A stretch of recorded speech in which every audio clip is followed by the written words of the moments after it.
அன்னை ஸ்ரீ அரவிந்தருக்கு வணக்கம். அனைவருக்கும் வணக்கம். இன்று 2026ஆம் ஆண்டு பிப்ரவரி மாதம் 27ஆம் தேதி வெள்ளிக்கிழமை காலை ஸ்ரீ அரவிந்தரின் ஆங்கில நூலான தி சிந்தசிஸ் ஆஃப் யோகா என்ற புத்தகத்தை தமிழ் வழி பயின்றதை நாம் தொடர்கிறோம்.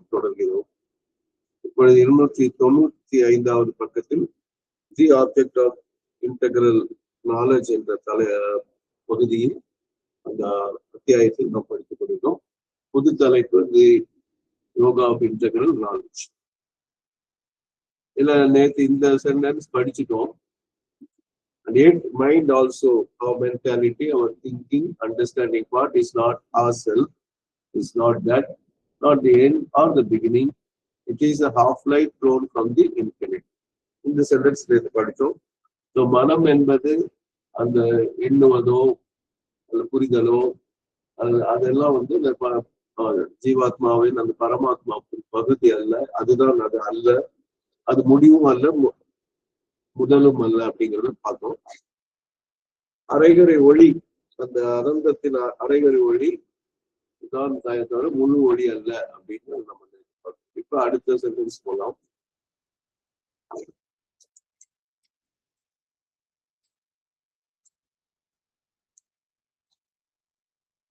The experience of mind as the creator of forms and things, and of these forms and things existing in the mind only, the thin subtle basis of idealism is also a delusion, a half view taken for the whole, a pale refracted light idealized as the burning body of the sun and its splendor.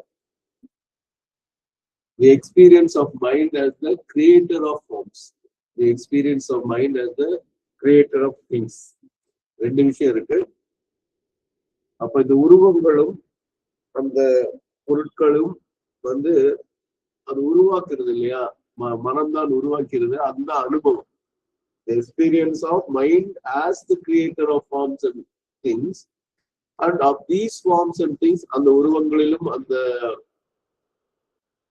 பொருட்களிலும் existing in the mind only, இது வந்து மனதில் மட்டுமே நிற்கிறது. இப்ப எடுத்துக்காட்டு, இப்ப ஒரு கவிஞர் எழுதுறார் அப்படின்னா அந்த கவிதையின் சொற்கள், கவிதையின் பாடு பொருள் அப்படின்னு சொல்லுவாங்க. அந்த பாடு பொருள் என்ன அப்படி எல்லாங்கிறது வந்து மனதுக்குள் தான் இருக்கிறது. இந்த ஓவியம் இருக்கிறார், அந்த ஒரு ஓவியம் வரைகிறார் அப்படின்னா அவருக்கு ஒரு அந்த காலத்து நீராவி இது இருக்கக்கூடிய ஒரு தொடர்வண்டி ட்ரெயினோட படத்தை வரைகிறார் அப்படின்னா அது அப்படியே தான். அதெல்லாம் வந்து மனதிற்குள் தான் இருக்கிறது அப்படின்னு சொல்லிட்டு, அதாவது கிரியேட்டர் ஆஃப் ஃபார்ம்ஸ், அந்த தொடர்வண்டியின் உருவம், தொடர்வண்டியில் இருக்கிற ஒவ்வொரு உறுப்புகள் எல்லாம் வந்து மனதுக்குள்ளதான் இருக்கு சொல்லிட்டு, the thin subtle basis of idealism. முதல்ல அந்த உருவங்களும் பொருட்களும் போட்டாரு. அடுத்தது the thin subtle basis of idealism. Idealism அப்படின்னு சொன்னா ரொம்ப ஒரு கொள்கைவாதத்தனமாக இருக்கிறது. அதுக்கு வந்து அடிப்படை அது எப்படி இருக்குன்னா ரொம்ப லேசான, ரொம்ப திக்கெல்லாம் இல்ல, தின்னான பேசிஸ், சட்டில் உண்மையான பேசிஸ் மைண்டுக்குள்ளதான் இருக்கு. The thin subtle basis of idealism is also a delusion. அப்போ அந்த creator of forms, creator of things, அப்புறம் வந்து these things existing in the mind only, இது எல்லாமே delusion. இது எல்லாமே வந்து ஒரு வகை மாயத்தோற்றம், a half view taken for the whole. இதுக்கு முன்னாடியே அதுக்கு முன்னாடி it is a half light thrown from the infinite படிச்சு, இங்க half view taken as a whole, taken for the whole, a pale, இதுக்கு ஒரு நல்ல ஊமை ஒன்று சொல்றாரு, a pale refracted light idealized as the burning body of the sun and its splendor. நான் அப்படி படிச்சுட்டு வரும்போது சொன்ன நிறைய கண்ணாடி துண்டுகள் சிதறி கிடக்கின்றன. ஒவ்வொரு கண்ணாடி துண்டிலும் ஒவ்வொரு சூரியன் பகல் நேரத்தில் தெரிகிறார் என்றால் அத்தனை சூரியன்கள் அது உண்மை அல்ல, அதோட மாய தோற்றம் அப்படிங்கிற ஒரு பேச்சுவார்த்தை சொன்னேன். இது அதை வந்து அதே வந்து அந்த இதுல உயர நிலையில சொல்லியிருக்காரு, பேல் ரிஃப்ராக்டட் லைட். பேல்னாலே கொஞ்சம் வந்து வெளிரி போனான்னு இருக்கும். இப்ப யாருக்காவது அனிமையான ரத்த சோகை வந்துன்னா அந்த உடல் தோல் எல்லாம் பேலா இருக்கும் அப்படிம்பாங்க. அந்த சிவப்பு நிற அணுக்கள் குறைவாக இருப்பதுனால. அப்போ அதை வந்து பேல் அப்படின்னு சொல்ல, ஒரு மந்தமான ஒரு நிலை சொல்லலாம். ரிஃப்ராக்டர்னா விலகி செல்லக்கூடிய ஒளி, நேர் ஒளி கிடையாது, கொஞ்சம் விலகி இருக்கக்கூடிய ஒரு ஒளி. Pale refracted light idealised as the burning, அது burning body of the sun. அதுதான் சூரியன், அதுதான் அந்த ஒழுந்து விட்டு எரியும் அந்த உடல் கொண்ட சூரியன் அப்படின்னு சொல்லுவாங்க. And it's splendour, and it's ஸ்பிளெண்டர்னா அந்த பேரொளி, அதோடைய ஆற்றல், அது பேராற்றல் அப்படிங்கிறதையும் அதுதான் அப்படின்னு நினைச்சது. வெறும்னே அதோடைய பிரதிபலிப்பை அல்லது ஒளியை மட்டும் பார்த்து அதுவே சூரியன் என்று எண்ணக்கூடிய தன்மை வந்து முழுமையற்ற ஒன்றை முழுமை என்று எண்ணுவது, பாதி நிலாவை பார்த்து முழு நிலா என்று எண்ணுவது. A pale refracted light idealized as the burning body of the sun and its splendor.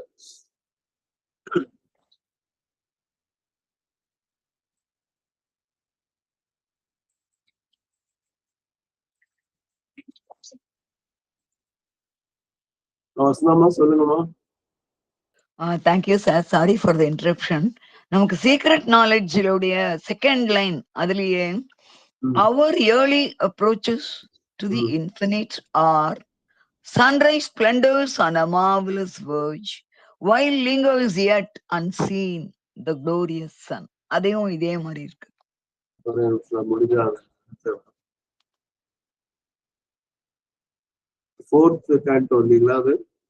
ஆமா சார், 1-4 அதுக்கு பேஜ் வேண்டாம் இல்லையா? பேஜ் வேண்டாம், ஆனா ஃபர்ஸ்ட் இதுலயே ஆரம்பிக்கும் போதே வந்துரும் இல்லையா? ஆரம்பிக்கும் போது second line, third line, fourth line. வந்து மவுண்டன்ஸ்ல எல்லாம் நின்னா இன்னும் கொஞ்சம் மவுண்டன்ஸ் வரும்னா. ஆமா, on a height he stood that looked towards greater heights. அதுக்கு அடுத்த 3 லைன்.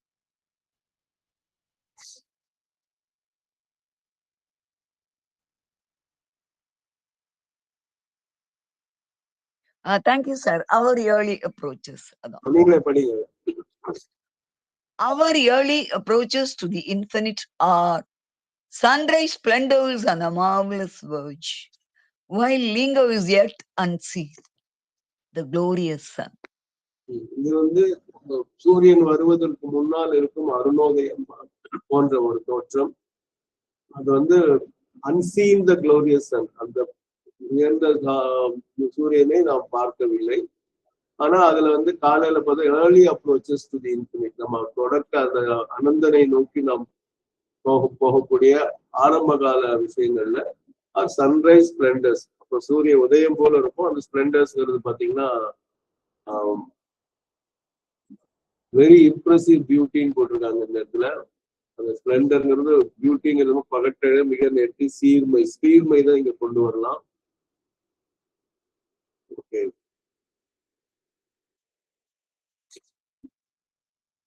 அட்மிரேஷன், அட்டென்ஷன், இந்த மாதிரி நிறைய விஷயம் அதுல வரும்.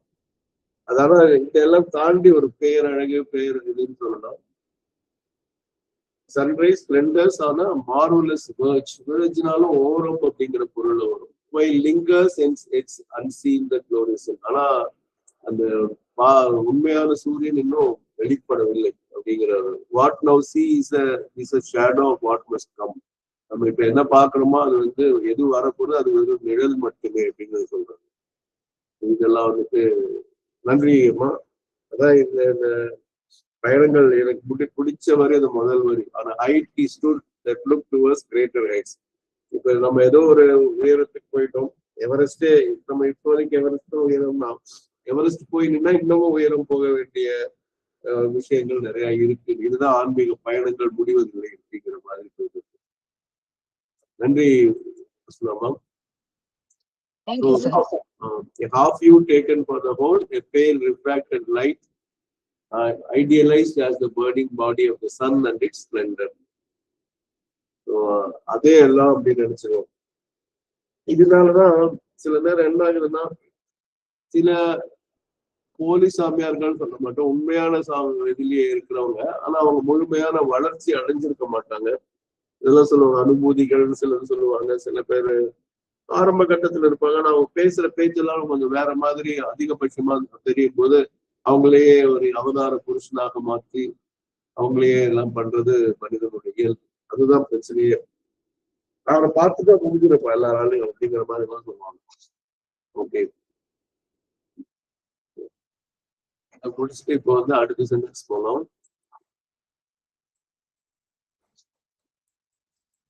நாளைக்கு வந்து ஆரோவில்லின் பிறந்த நாள். அந்த போன் ஃபயர் நடக்கும். 99% நான் போகக்கூடிய வாய்ப்பு இருக்கு. ஆகையால் நாளை காலை நாம் இணையக்கூடிய வாய்ப்பு குறைவு. அது ஒரு தகவலா சொல்லிடுறேன் இப்பவே. This idealist vision also does not arrive at the essence of being, does not even touch it, but only an inferior mode of nature. So this idealist vision, அப்ப இந்த கொள்கை சார்ந்த பார்வை இருக்கு இல்லையா, ரொம்ப சிறந்த பார்வை, இது ஆகச்சிறந்த பார்வை, எப்படி வேணாலும் சொல்லலாம். ஐடியல் அப்படின்னா அதுதான். இப்போ ராம அவதாரம் தான் நம்ம பாத்தீங்கன்னா உத்தம அவதாரம், புருஷோத்தமன் அப்படின்லாம் சொல்லுவோம். Also does not arrive at the essence of being. இந்த பார்வை கூட அந்த ஜீவனின் சாரத்தை அடைவதில்லை. Does not even touch it, but only an inferior mode of nature. அதை தொடுவது கூட, does not even touch it, அதை தொடுவது கூட இல்லை. இந்த ஈவன் போது அந்த அழுத்தம், டஸ் நாட் டச் இட்னா அது தொடுவதில்லை, டஸ் நாட் ஈவன் டச்னா அது தொடுவது கூட இல்லைன்னு தமிழ்ல சொல்லுவோம் இல்லையா, அது மாதிரி. But only an inferior mode of nature. அப்புறம் இந்த பேர் இயற்கை, என் கேப்டன் போட்டுட்டாரு, அதுல ஒரு கீழான ஒரு வகை, ஒரு அப்ரோச் சொல்லலாம், ஒரு தொடர்புன்னு சொல்லலாம். This idealist vision also does not arrive at the essence of being, does not even touch it, but only an inferior mode of nature. அடுத்த ஒரு இது, mind is the dubious outer penumbra of a conscious existence which is not limited by mentality but exceeds it. இப்போ வந்து இந்த பெனம்பிரா அப்படிங்கிறதுக்கு வந்து ஒரு வகை நிழல் தான், முழு ஒளி தராம, கிரகணத்தப்பெல்லாம் கொஞ்சம் பாதி இருள், ஓரளவுக்கு இருள், ஓரளவுக்கு இதுன்னு போடுறாங்கல்ல, அதுதான் பெனம்பிரான்னு சொல்லுவோம். அம்ப்ரா பெனம்பிரான்னு சொன்னாலே அதுதான். அதாவது முதல்ல வந்து UMBR அம்ப்ரா அப்படின்னு சொன்னாலே நிழல் எப்படி ஞாபகம் வச்சுக்கணும். நம்மளாம் குடைனா, நம்ம குடையை எதுக்காக பயன்படுத்துறோம்? யாராவது சொல்லலாம் வேகமாக. குடை என்பது எதற்காக பயன்படுத்துகிறோம்? அடிப்படை நம்ம ஊர்ல குடை பயன்படுத்துறது குறைஞ்சிருச்சு. வேகமா சொல்லுங்கள் தயவு செய்து.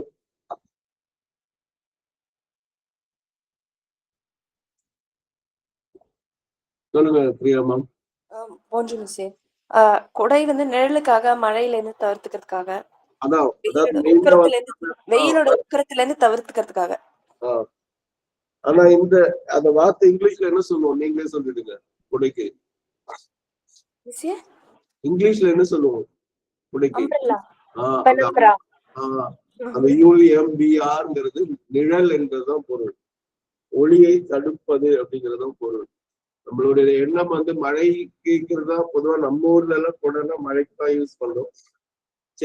கேரளால எல்லாம் எப்போ வேணும் மழை பெய்யும்னாலும் அவங்க வந்து கொடை வச்சுக்கிட்டே இருப்பாங்க. கொடையோட சேல்ஸும் அங்க அதிகம். அங்க வந்து டக்குன்னு வெயில் அடிக்கும், அது சூடாவும் இருக்கும். அதனால அந்த வெயிலுக்கும் கொடை பிடிச்சிட்டு போவாங்க. இப்போ நான் இருந்த ஊர்கள் எல்லாம் சிலர் வந்து பெண்கள் முக்கியமா கொடை பிடிச்சிட்டு போனா ஒரு மாதிரி பாக்குற காலம்லாம் ஒரு காலத்துல இருந்துச்சு. அப்புறம் இப்ப நீங்க எனக்கு தெரிஞ்சு கொடை பிடிச்சிட்டு போறவங்க ரொம்ப இதுதான், மழை வந்தாதான் கொடைங்கிற மாதிரி இருக்கு. ஆனா அந்த காலத்துல வெயிலுக்கு பிடிப்பாங்க. கேரளத்துல இப்ப கேரளான்னு கூட சொல்லக்கூடாது, இப்ப நேற்றுல இருந்து பேரை மாத்திருக்காங்க அரசுக்கிடையே கேரளம். கேரளத்துல எல்லாம் நிறைய அந்த குடை வந்து வெயிலுக்கு பிடிப்பது பார்த்துருக்கோம். அப்ப அந்த சொல்ல பாத்துருங்க. அம்பங்கிறது வந்து நிழல் அப்படின்னு போது அதுக்கு ஒரு இது காட்டுற பாருங்க. இப்ப அந்த இதுல கருப்பா இருக்கு பாருங்க, இதெல்லாம் lighter outer part of a shadow where a light source is only partially obscured surrounding the darker central shadow known as umbra. அப்போ it's an almost shadow, half light. இந்த half lightங்கிற வார்த்தையை பாருங்க, அது ஒரு முதல்ல பாருங்க. நம்ம இது முந்தின சென்டென்ஸ்ல half view taken as a whole பார்த்தோம். அப்புறம் இந்த இடத்துல half light thrown from the infiniteங்கிறத பார்த்தோம். இந்த half lightங்கிற வார்த்தை தான் அந்த இன்னொரு இது வந்து பெனம்பிரா அப்படின்னு போட்டுருக்காங்க. வார்த்தைகள் எப்படி எல்லாம், அதாவது ஒரே இதை வந்து எவ்வளவு வித்தியாசமாக சொல்றாரு. ஸோ மைண்ட் இஸ் டியூபியஸ் அப்படின்னா உண்மையற்ற அப்படின்னு அர்த்தம். இதன் சொல்லலாம்.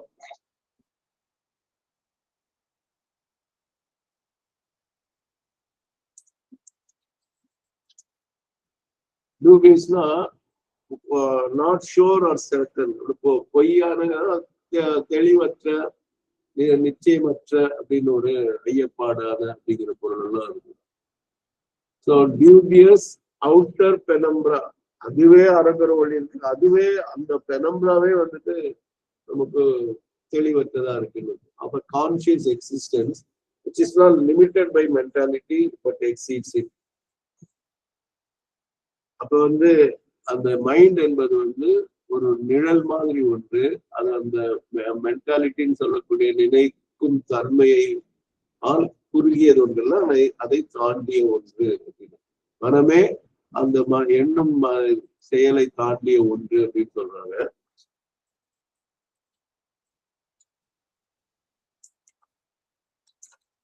இது அடுத்த பெரிய சென்டென்ஸ். சென்டென்ஸ் படிச்சேன்னா, mind is the dubious outer penumbra of a conscious existence which is not limited by mentality but exceeds it. The method of the traditional way of knowledge, eliminating all these things, arrives at the conception and realization of a pure conscious existence, self-aware, self-blissful, unconditioned by mind and life and body, unto its ultimate positive experience, that is Atman, the self, the original and essential nature of our existence. இதுவும் பழையபடி வழி வழியாக வந்த அந்த ஞான யோகத்தை பற்றி சொல்றாரு. The method of the traditional way of knowledge, இதான் வந்துட்டு வழி வந்த ஞான யோக முறை. அது எப்படி இருக்குன்னா, எலிமினேட்டிங் ஆல் தீஸ் திங்ஸ். இப்ப நம்ம பேசுனதெல்லாம் முக்கியமா உடல், அந்த மேட்டர்ங்கிற உடல், வைட்டல் பிசிக்கல் லைஃப், அதோட இது பிசிக்கல் வந்து மேட்டர்ல போயிடும். அப்புறம் மைண்ட், இதுல இருக்கிறது எல்லாமே அது சொல்லக்கூடிய, அதுல மென்டாலிட்டி, வைட்டாலிட்டி, அப்புறம் வந்து பிசிக்காலிட்டின்னு என்னென்ன இருப்பா எல்லாத்தையுமே அது ஒதுக்குகிறது. Eliminating all these things arrives at the conception and realization of a pure conscious existence. அப்ப அது எதை சென்று அடைகிறது என்றால், அந்த தூய்மையான இந்த சித் என்று சொல்லக்கூடிய கான்சியஸ் எக்ஸிஸ்டன்ஸ் கூடிய சத். சத் சித் ரெண்டுமே சேருது, அது தூய்மையா இருக்கு. அதை உணர்வது, அதை அடைவதுதான் வந்துட்டு இந்த கருத்துருவாக்கத்தின் முடிவு. அது எப்படி இருக்கு? தன்னையே உணர்ந்த நிலையில் இருக்குது. Self aware, self blissful. இப்ப கான்சியஸ் எக்ஸிஸ்டன்ஸ்ல சித்தும் சத்தும் வந்துருச்சு, பிளிஸ்ஃபுல் வந்து ஆனந்தம் வந்துருச்சு. அப்போ சச்சின் ஆனந்தம் மூணுமே இந்த 2 வரியில வந்துருச்சு. அது எப்படி தானாகவே? இப்ப நமக்கெல்லாம் பொதுவான மனிதர்களுக்கு எது இன்பம் தருகிறது என்று பார்த்தால், பொதுவாக புறத்திலிருந்து வரக்கூடியது இன்பம் என்று நம்பக்கூடிய தன்மை.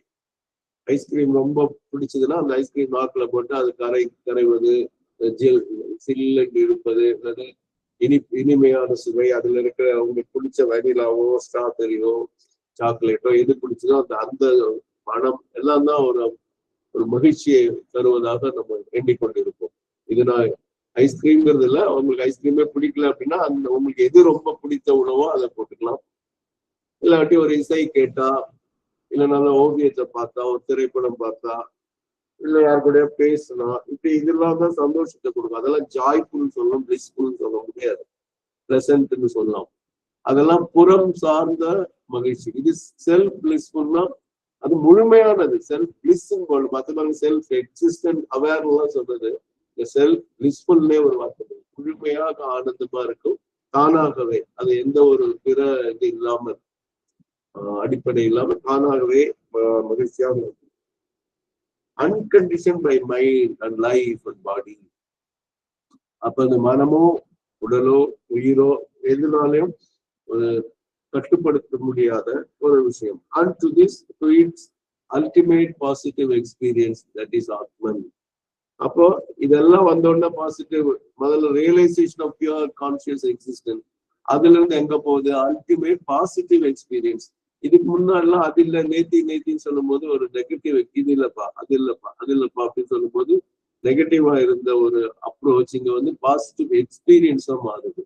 ஒரு நம்ம நேர்முகமான ஒரு அனுபவம். அல்டிமேட்னா இறுதி, அதுக்கு மேல எதுவும் கிடையாது. unto its ultimate positive experience. அது என்ன experience? That is Atman, that is the self, that is the original nature of our existence, that is the essential nature of our existence. அப்போ நம்மளுடைய எக்ஸிஸ்டன்ஸ் இருக்கு, திருப்பி அந்த கான்சியஸ் எக்ஸிஸ்டன்ஸ் உடைய உச்சக்கட்டம் அது இருப்பு, சத்துன்னு சொல்லலாம். அந்த சத்துடைய வந்து 3 விஷயம் போடுறாரு, ஒரிஜினல் நேச்சர் போடுறாரு. அப்போ வந்து அது மூலத்தின் இயல்பு, எசென்சியல் நேச்சர், சாரத்தின் இயல்பு ஆஃப் அவர் எக்ஸிஸ்டன்ஸ் என்னது அது? அதுதான் ஆத்மன், அதுதான் செல்ஃப் அப்படிங்கிறாரு. செல்ஃப்ங்கிறது பரமாத்மான்னு சொன்னா, ஆத்மங்கிறது அதுவும் பரமாத்மாவின் வேறொரு சொல். இதை நம்ம அடையக்கூடியதுதான் பொதுவான பழைய பரம்பரை ஞான யோகத்துடைய இயல்பு.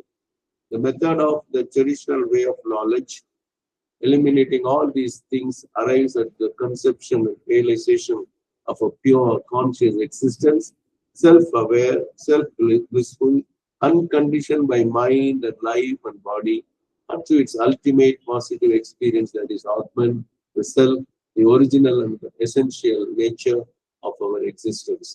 இது வந்து இந்த சென்டென்ஸ் போனோம்னா, ஓகே, இந்த சென்டென்ஸ் மனசுல படிங்க. அதுக்குள்ள நான் வந்து அந்த பகவத்கீதையோடைய இதை எடுத்துறேன்.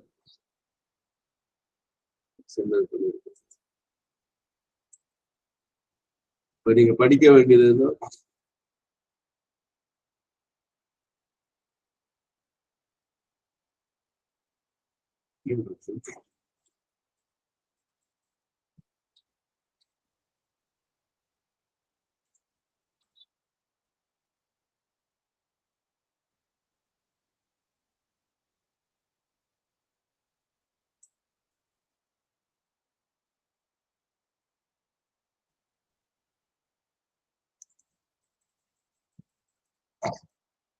இந்த சென்டென்ஸ் மனசுல படிச்சுட்டீங்கன்னா நான் வரேன்.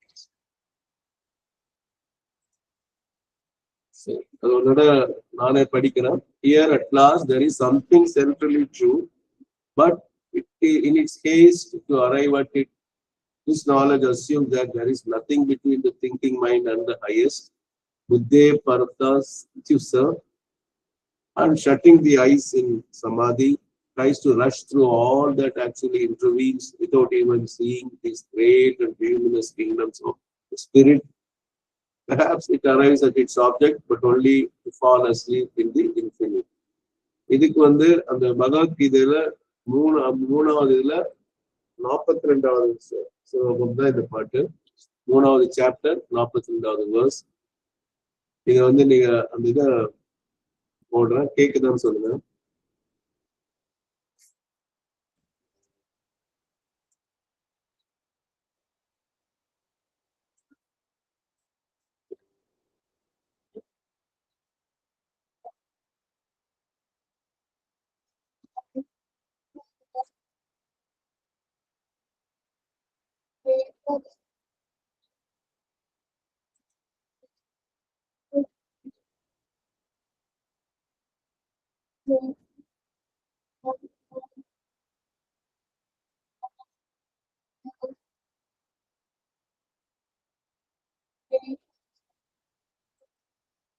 பரதஸ்துங்கிறது அந்த இந்த கடைசியில இருக்கிறதா அந்த வார்த்தையை தான் அவர் எடுத்திருக்காரு. இங்க இது பாத்தீங்கன்னா புத்தே பரதஸ்துச அப்படிங்கிற இந்த சான்ஸ்கிரிட்ல வார்த்தை இது. இங்கிலீஷ்ல அது டிரான்ஸ்லேட் இது. இந்த வகைகளை தான் அவர் எடுத்து போட்டிருக்காரு. வார்த்தை விட சென்சஸ், பராணி, superior, of, are said, then the senses, superior, அது வார்த்தையா போட்டிருக்காங்க. The mind, then the mind அதெல்லாம் போட்டுட்டு அதோட the senses are superior to the gross body and superior to the senses is the mind, beyond the mind is the intellect, and even beyond the intellect is the soul. அப்ப இங்க வந்து நமக்கு கொஞ்சம் முதல்ல புரிபடாம இருக்கக்கூடிய ஒரு விஷயம் என்னன்னா, புத்தி வேற மனசு வேறையா நம்ம நினைப்போம். மனசு தானே புத்தி, மனசுலதான் நினைக்கிறோம்லாம் நினைப்போம். மனசு என்பது ஒரு நினைக்கும் களம், புத்தி என்பது பொறுத்தறிவு உள்ள விஷயம். அதுதான் உயர்ந்தது அப்படிங்கிற ஒரு எண்ணம் வருகிறது. Beyond the mind is the intellect, and even beyond the intellect is the soul. The beyond the intellect is the soulங்கிறதா இங்க பார்க்க வேண்டிய ஒரு கருத்து. இதை வந்து நம்ம இன்னும் ரொம்ப தெளிவா பார்க்கலாம். Here at last there is something centrally true. ஓரளவுக்கு இதுல வந்து மைய கருத்து இருக்கு. But it is in its haste to arrive at this knowledge assumes that there is nothing between the thinking mind and the highest. அப்ப அந்த நினைக்கக்கூடிய அந்த மனத்துக்கும் இந்த உயர்ந்த இருக்கக்கூடிய அந்த ஆத்மாவுக்கு இடையில் எதுவும் இல்லை. புத்தே பரத்தசித்யுஸ் அப்படின்னு போட்டாங்க. அந்த வார்த்தை அங்க பார்த்தா நல்லா வரும். ஒரே நிமிஷம். பரத்தஸ்து அப்படிங்கிற வார்த்தை. And shutting its eyes in samadhi. இந்த சமாதியோட பொருள் பார்த்தீங்கன்னா சமம் கூட்டல் ஆதி. ஆதினா ஆரிஜின், அதற்குட நாம் இணைதல் தான் சமாதி. அந்த அஷ்டாங்க யோகத்துல அதைத்தான் கடைசியில சொல்லுவாங்க. அங்க போய் கண்ணடைச்சு இருக்கிறது, மறக்கிறது அப்படிங்கிறது. Tries to rush through all that actually intervenes. இடையில வர எல்லாத்துக்கும் வேகமா போயிருது. அந்த மனம் இடையில இருக்கு வைட்டல் பிசிக்கல் எல்லாத்தையும் கொஞ்சம் வேகமா போயிட்டு, without even seeing these great kingdoms of the spirit, without even seeing even these luminous kingdoms of spirit.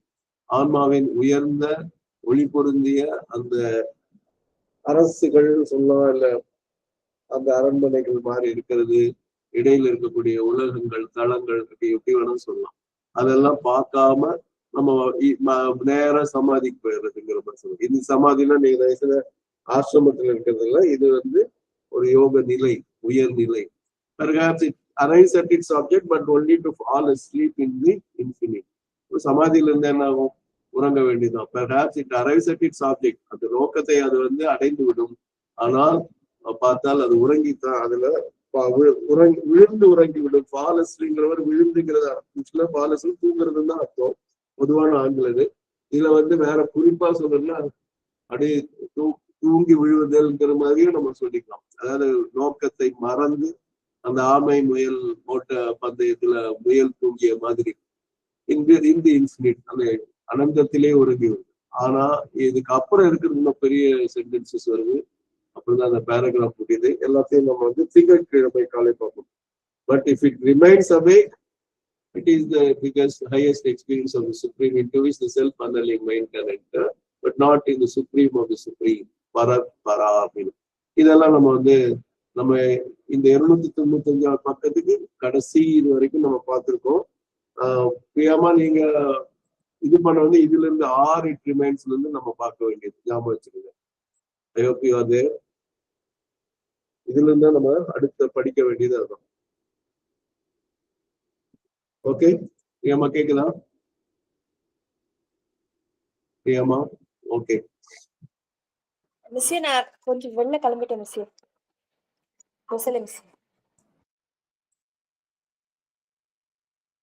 இதோட நிறைவு செய்கிறேன். அன்னை ஸ்ரீ அரவிந்தருக்கு நன்றி வணக்கம். அனைவருக்கும் நன்றி வணக்கம்.